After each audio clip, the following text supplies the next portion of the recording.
The Vorax had ruled the stars for 12,000 years. No one challenged them. No one dared. They were the perfect hunters, born on a world that killed everything weak. Their planet had acid rains, burning mountains, and endless storms. Only the strongest survived there. The Vorax were the strongest of all. They stood 8 feet tall on 4 powerful legs. 4 more limbs served as arms, each ending in claws that could cut through metal. Their skin was like armor, dark and thick. Their eyes could see in complete darkness. Poison dripped from their fangs. They were built to kill, and they had spent thousands of years proving it. Every species they met faced the same choice: surrender and serve the Vorax, or die. Most chose to surrender. The ones who fought back became examples for others. The Vorax did not show mercy. Mercy was weakness, and weakness meant death. High Hunter Korath was the oldest of the Vorax leaders. He had lived for 300 years and killed more enemies than he could count. He remembered the days when the Vorax still had to fight for their place among the stars. Now no one was left to challenge them. This made Korath bored. He missed the thrill of real danger. The Apex Council met on Throne Station, their greatest fortress. It was built from the remains of a dead civilization's homeworld. The Vorax had hollowed out the entire moon and turned it into a weapon, a reminder to all who saw it of what happened to those who resisted. 12 high hunters sat in the great chamber, surrounded by trophies from 1,000 conquered worlds. Skulls of enemy leaders lined the walls. Broken flags hung from the ceiling. Everything here spoke of victory. A scout commander entered and bowed low before the council. He brought news of a new discovery. A yellow star in a quiet part of the galaxy had a planet with intelligent life. The creatures there called themselves humans. They had recently developed the ability to travel between stars. The council watched recordings from the scout ship. They saw the human homeworld, a blue and green planet called Earth. They saw the humans themselves, and many of the high hunters laughed. Humans were soft. Their skin could be cut with a simple blade. They had no claws, no fangs, no poison. They could not see in the dark. They could not run fast or jump far. They needed to sleep for 8 hours every day, lying completely helpless. Their babies could not even walk for a full year after birth. By every measure the Vorax used, humans were prey animals. They were food, not fighters. How they had managed to build starships was a mystery. Perhaps they had stolen the technology from someone else. "They will make good slaves," one high hunter said. "Small and weak, easy to control." "Their planet has resources," another added. "Clean water, rich soil. We could use it." Korath studied the recordings more carefully than the others. Something bothered him, though he could not say what. The humans looked weak, yes, but they had built great cities. They had machines that flew through the sky. They had weapons that could kill from far away. Still, they were no match for the Vorax. Nothing was. "I will lead the hunting fleet myself," Korath announced. The other high hunters looked surprised. Korath had not led a hunt in over 50 years. There had been no prey worthy of his attention.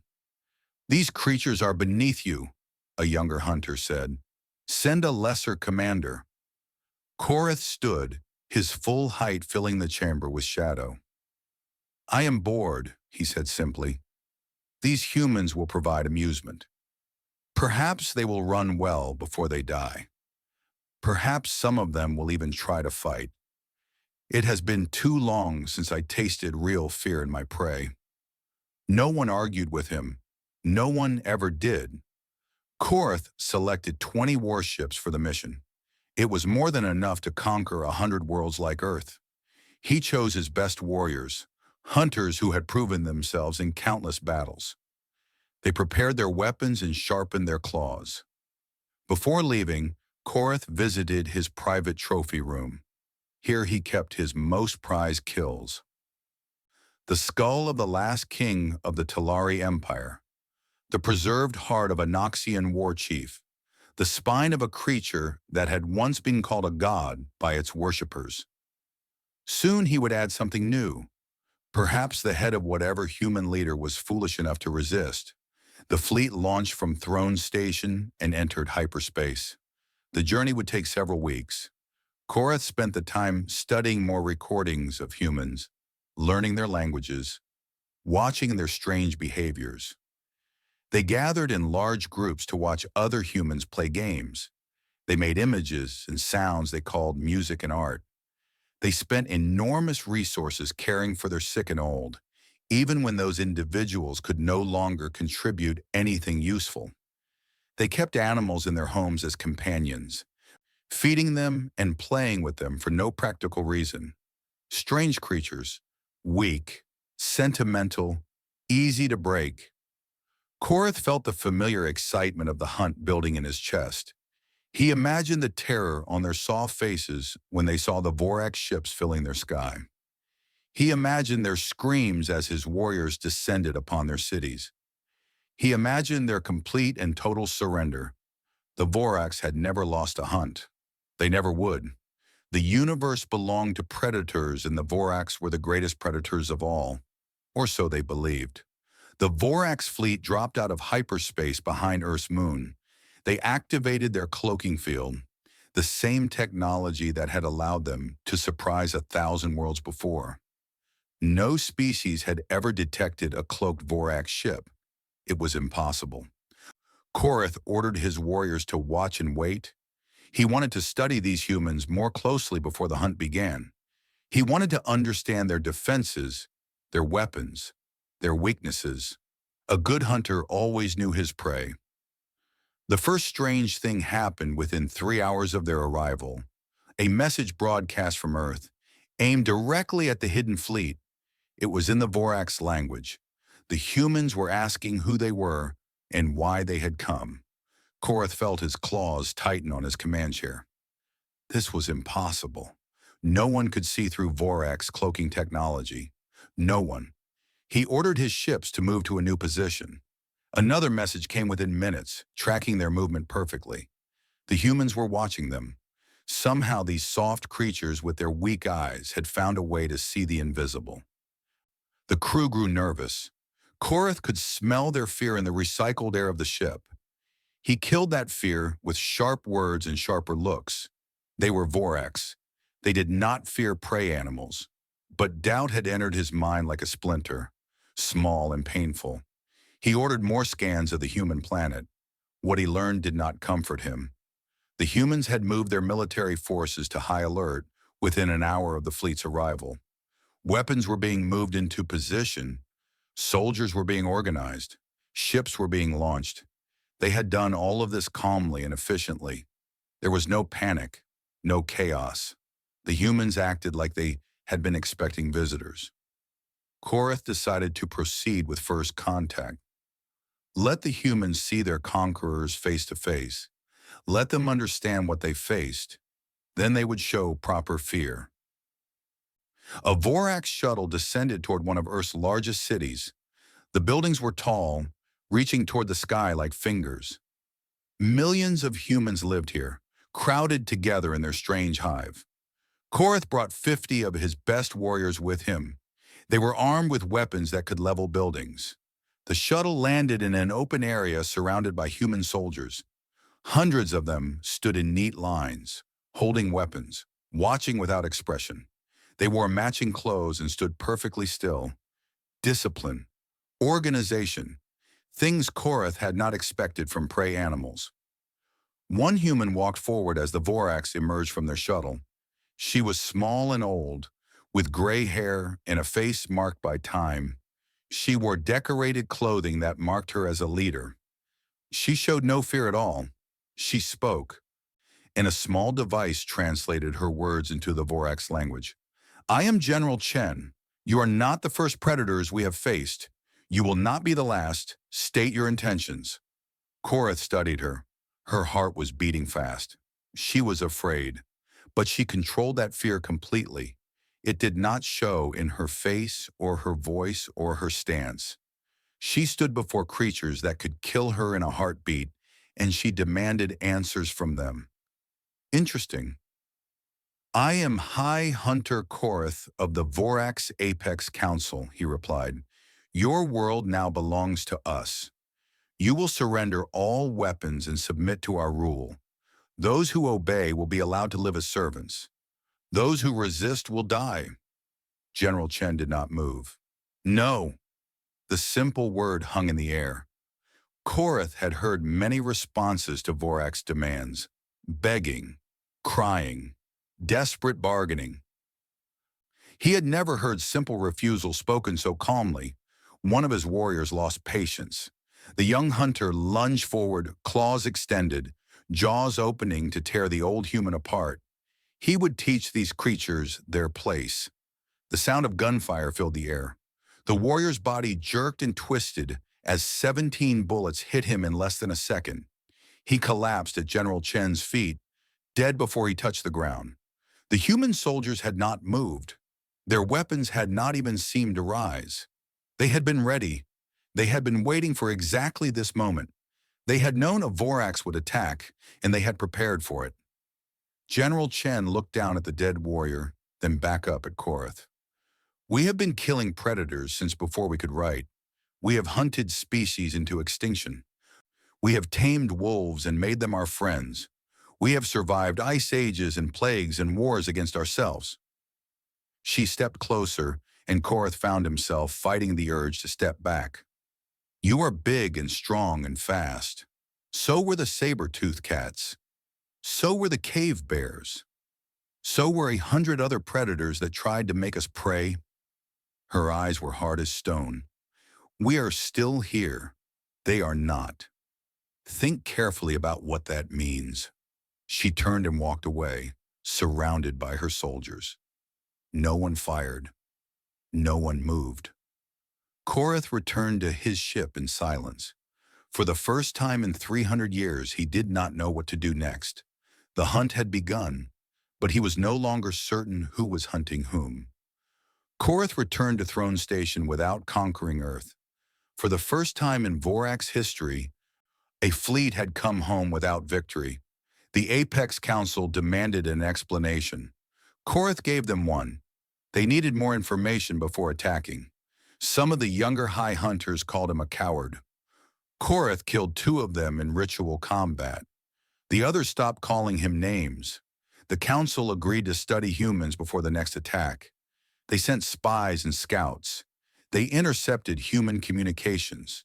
They captured human ships and questioned the crews. Slowly, over many months, they built a picture of this strange species. What they learned kept the High Hunters awake at night. Humans were not prey animals. They were predators. Just a different kind of predator than the Vorax had ever seen. Long ago, before humans built cities or made tools, they hunted in a terrifying way. They could not run as fast as their prey. They could not fight with claws or fangs. So they did something else. They followed. Humans could walk and run for entire days without stopping. Their bodies cooled themselves through sweat, something most animals could not do. When they chased an animal, the animal would run fast and escape. Then the humans would follow the tracks. The animal would run again. The humans would follow again. This would continue for hours, sometimes for days. The animal would get tired, it would overheat, it would become weak, and the humans would still be coming, always coming, never stopping, never giving up. Eventually, the animal would collapse from exhaustion. Then the humans would catch up and kill it with simple weapons.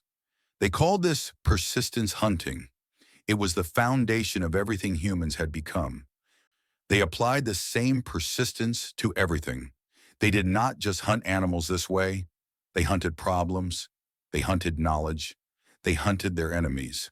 The reports described how humans had eliminated their planet's greatest predators, not through single battles, but through endless, patient hunting across generations. The great cats that once ruled Earth? Gone. The massive bears that could kill with one blow? Gone. Every dangerous animal had either been destroyed or brought under human control. Wolves were the most disturbing example. Wolves were pack hunters, smart and deadly. Humans did not destroy them. Instead, they somehow convinced wolves to join them. Over thousands of years, humans changed wolves into dogs, loyal servants who loved their human masters. They had taken predators and turned them into friends. The Vorax had never imagined such a thing was possible. Other details emerged from the intelligence reports. Humans consumed poisons for pleasure. They drank alcohol and inhaled smoke from burning plants. Substances that would kill most species only made humans feel happy for a short time. Their bodies were somehow resistant to countless toxins. Human medicine was barbaric and impressive at the same time. They cut each other open to fix damaged organs. They replaced broken bones with metal. They transplanted parts from dead humans into living ones. They injected themselves with weakened diseases to become immune to stronger versions. Their doctors fought death with a persistence that matched their ancient hunting. Their history was a list of disasters that should have ended them. Ice covered their planet for thousands of years. They survived by wearing animal skins and building fires. Giant volcanoes erupted and blocked out the sun. They survived by eating whatever they could find. Diseases killed millions of them.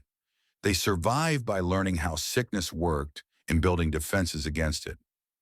They had even survived themselves. Humans fought constant wars against each other. They had built weapons capable of destroying their entire species. They had come close to using those weapons, but they had pulled back at the last moment again and again. They were destructive enough to end their own world and wise enough not to.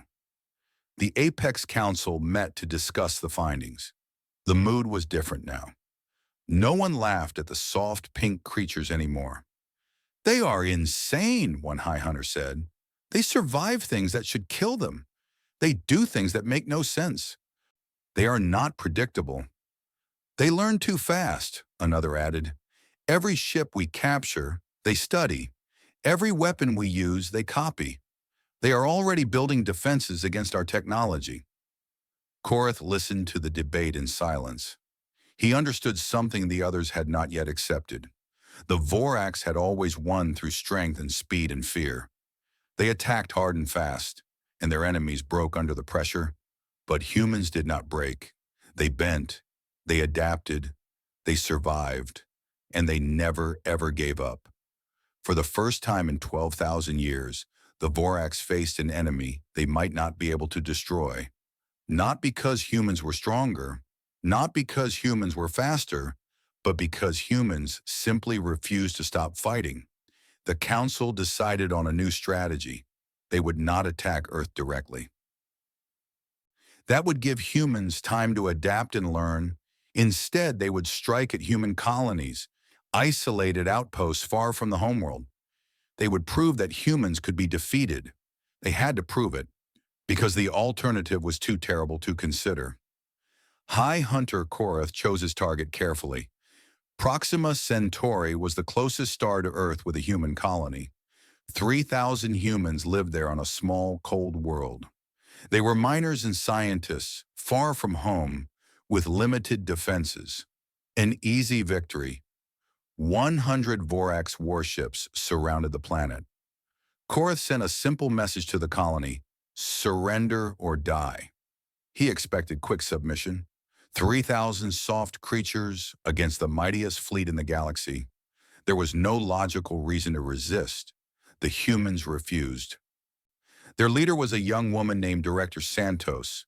Her voice was calm when she replied to Korath's demands. "We will not surrender. If you want this colony, you will have to take it from us." Korath ordered the bombardment to begin. Missiles rained down on the colony.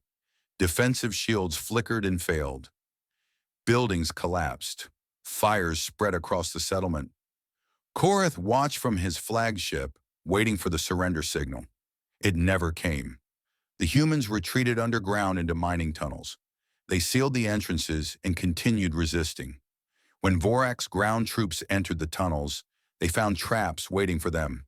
Explosives, collapsing passages, ambushes in the darkness. The humans fought with mining equipment converted into weapons. They used drilling lasers to cut through Vorax armor. They collapsed tunnels on top of advancing warriors. They attacked supply lines and disappeared before reinforcements arrived. Days passed, then weeks. The siege that should have taken hours stretched into months. Korath landed more troops.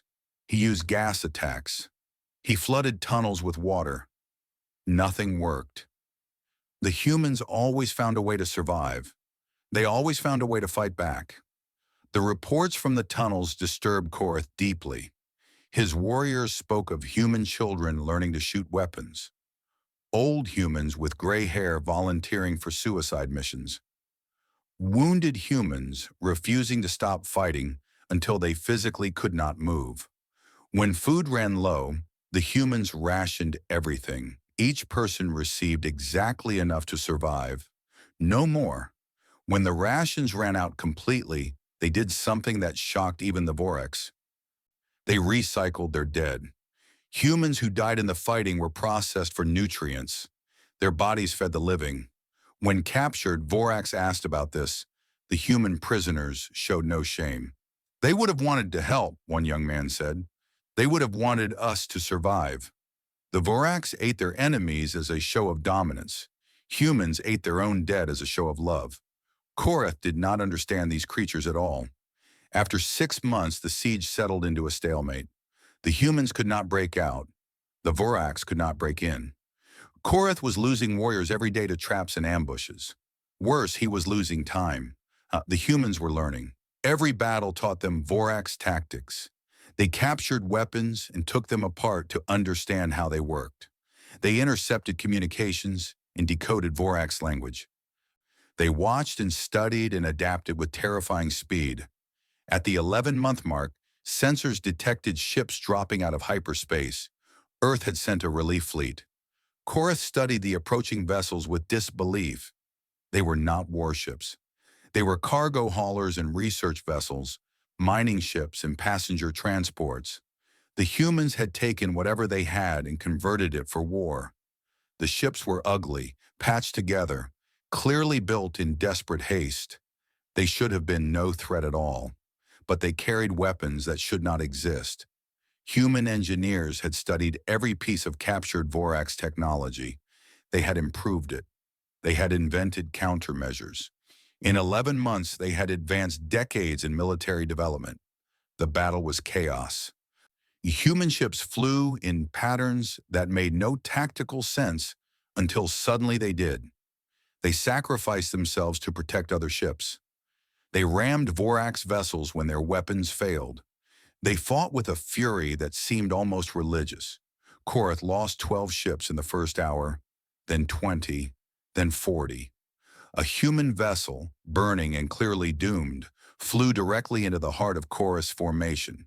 It exploded against his flagship shields, doing little damage, but it carried a message beacon that broadcast on all frequencies.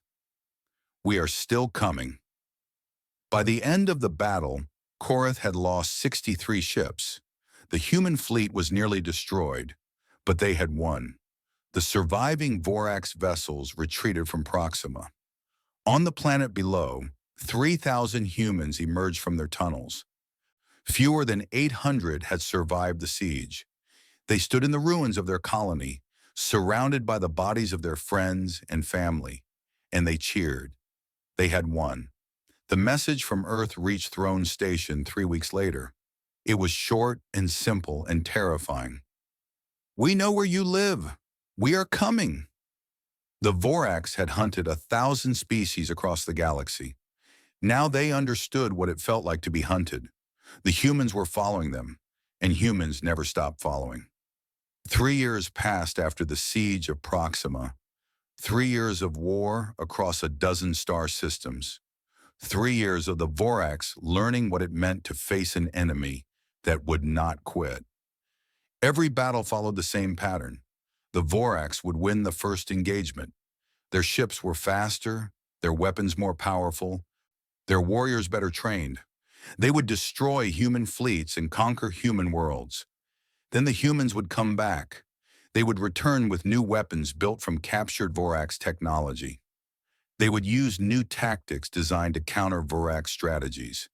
They would fight harder and smarter than before, and slowly, steadily, they would push the Vorax back. The Vorax had never fought an enemy like this. Other species surrendered after losing their homeworld. Others gave up after their armies were destroyed. Others lost hope after enough defeats. Humans lost battles and came back stronger. They lost worlds and fought to retake them. They lost soldiers and their children volunteered to replace them. Hope was not something they needed. They had something more powerful. They had stubbornness. High Hunter Korath watched the human fleet approach Throne Station on his view screen. The ships were battered and scarred from years of fighting. Many were clearly captured Vorax vessels, now flying under human flags. They had crossed the galaxy, fighting every step of the way, losing ships and winning them back. The fleet was not large enough to conquer Throne Station. The Vorax fortress could destroy it 10 times over. But Korath knew that destroying this fleet would solve nothing. More ships would come. More humans would come. They would never stop coming.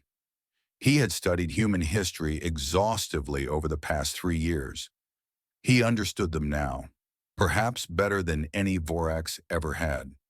Humans were not strong because they were powerful. They were strong because they refused to accept weakness. They were not fast because their bodies were quick. They were fast because they never wasted time feeling sorry for themselves.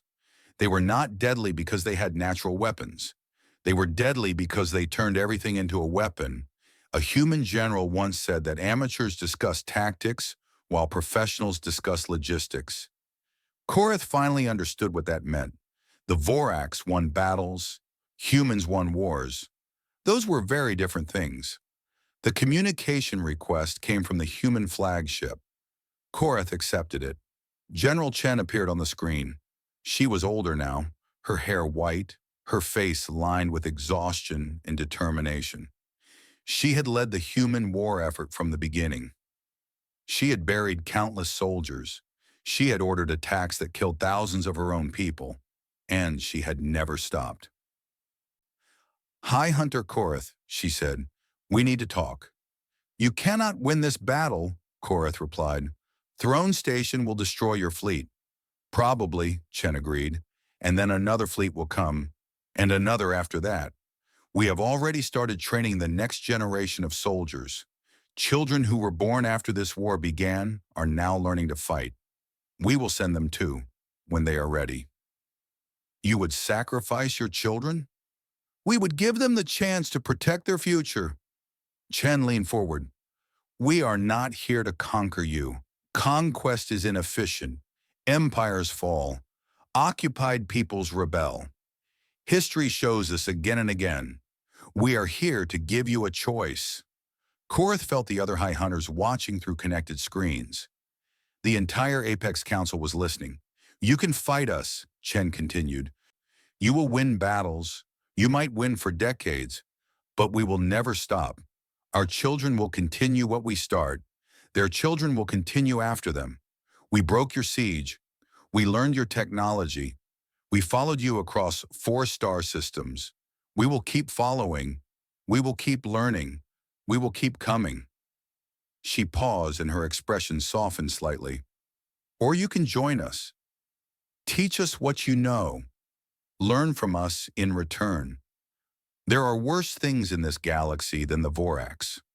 Worse things than humanity. Ancient powers sleeping in the dark between stars. Threats that neither of us can face alone." "You want an alliance?" Korath asked. "I want survival. For my people and for yours." Chen smiled, and there was no hatred in it. The universe does not care about pride or honor or old grudges. It only cares about what works. Together we work. Apart we destroy each other while greater dangers watch and wait. The silence stretched across light years as the Apex Council considered her words. Korath thought about 12,000 years of Vorax dominance. He thought about the philosophy that the strong ruled and the weak served. Then he thought about persistence hunting, about wolves becoming dogs, about humans eating their dead to survive, about children learning to fight before they learn to read. Strength meant nothing against an enemy that simply refused to acknowledge defeat. The Vorax had always believed the universe belonged to predators. They were only now understanding that humans had redefined what it meant to be a predator. Korath stood and faced the view screen. "Tell us about these greater dangers," he said, "and then we will talk about the future." General Chen nodded. Behind her, human officers began preparing data transfers, information about threats lurking at the edges of known space, warnings about ancient machines and hungry darkness. The Vorax and humanity had been enemies. Now they would become something else. Not friends, perhaps, but partners.